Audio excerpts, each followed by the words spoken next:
Hello, Virginia Western students. My name is Brooke, and I'm one of your Virginia Western student ambassadors. Today, we are joined with Miss Heather Hunter. She is one of your new student advisors. We're going to be discussing today about transfer tips and how to prepare you for switching on after Western to your four-year universities or colleges.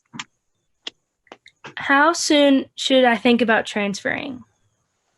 How soon should you think about transferring? So I think the miscommunication is students think they need to start that process like their last semester at Virginia Western.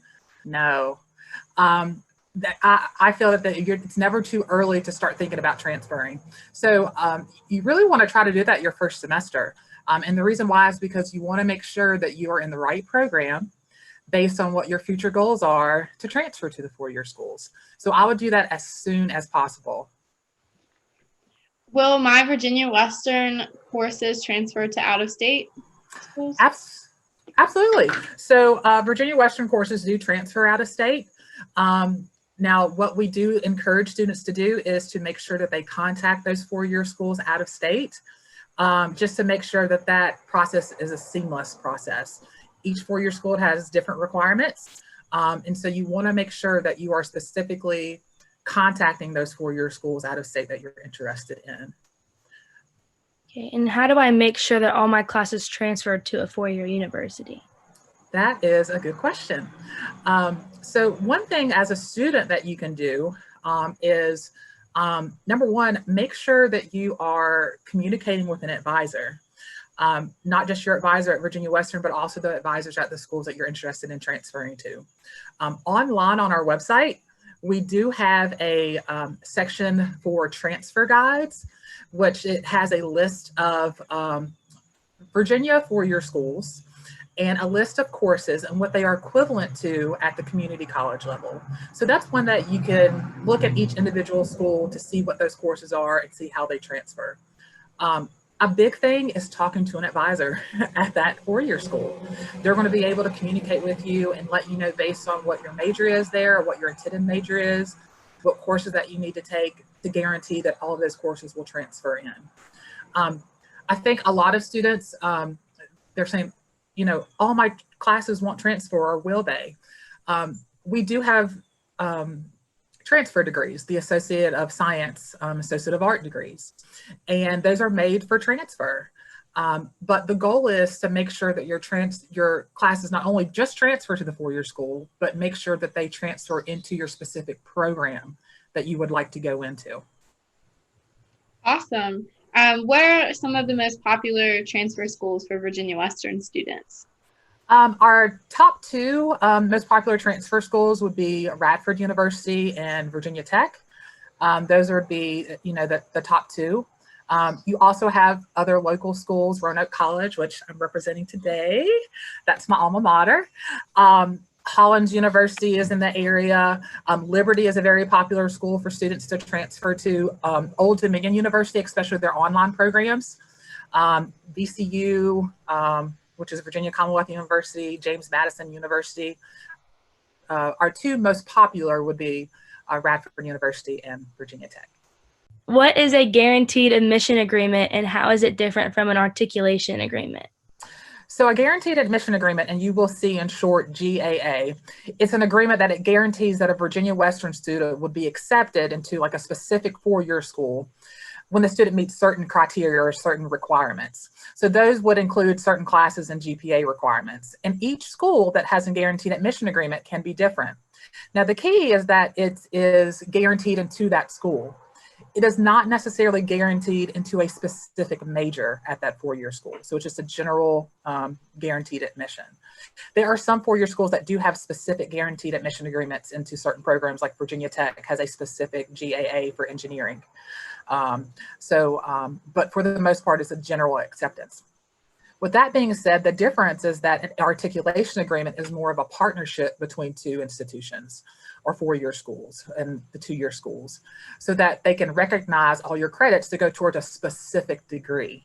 So for an example, If you are a student that is at Virginia Western in our human services degree, we have an articulation agreement with or partnership with Radford University that if you complete that program, then you can, and follow their specific articulation agreement, then you can go into their Bachelor's of Social Work, or you could transfer to ODU into their Bachelor's of Human Services. So that is the difference between the two. Guaranteed admission, you do have to complete an associate degree, and you also have to complete your associate degree for an articulation agreement as well.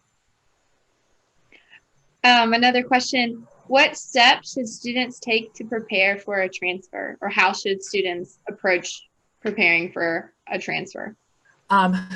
Biggest one, do it early, okay?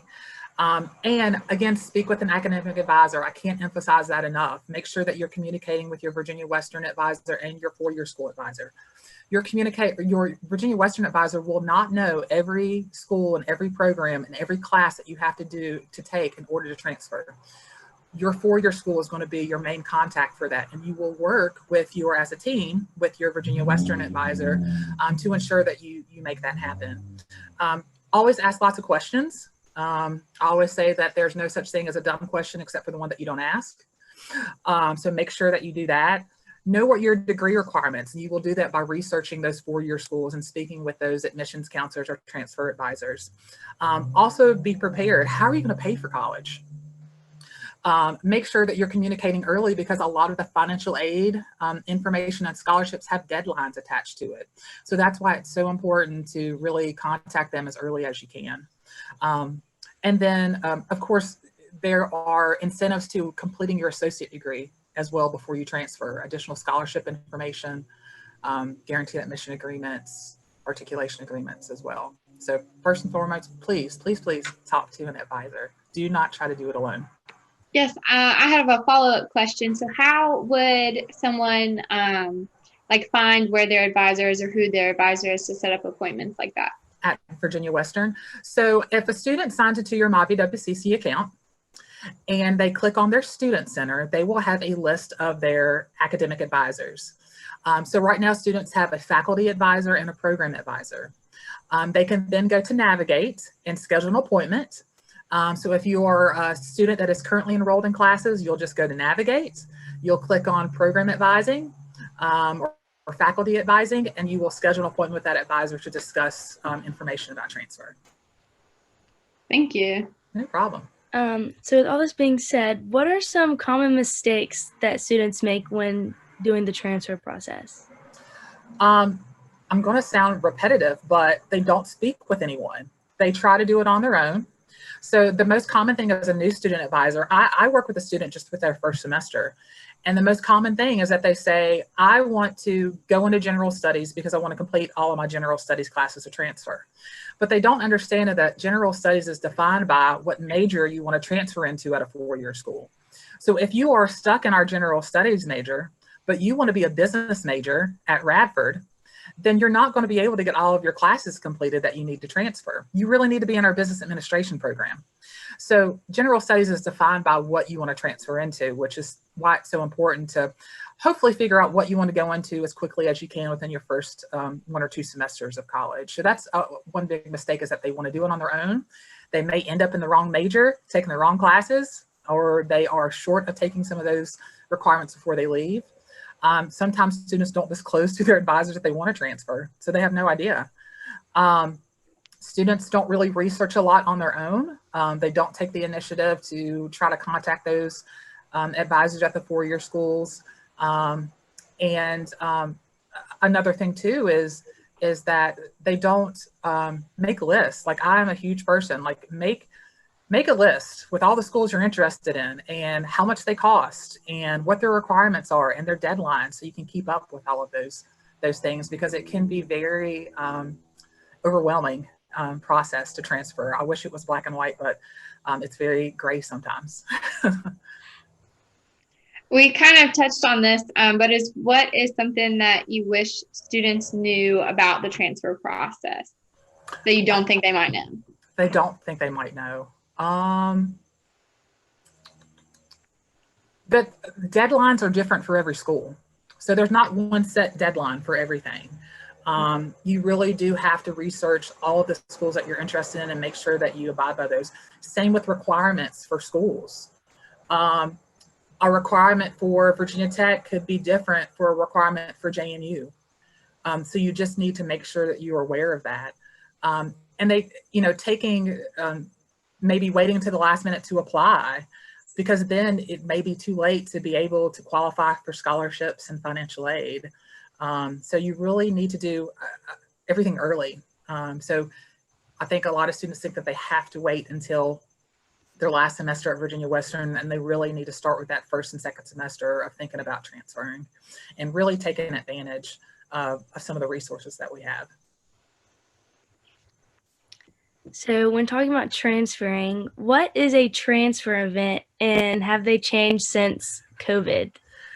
So transfer event, they've changed a little bit. So our definition of a transfer event could be before COVID, and we may have a four-year school on our campus that would be set up maybe on the third floor of Weber Hall or in our Student Life Center, and they're available to students so that they can ask questions about the transfer process.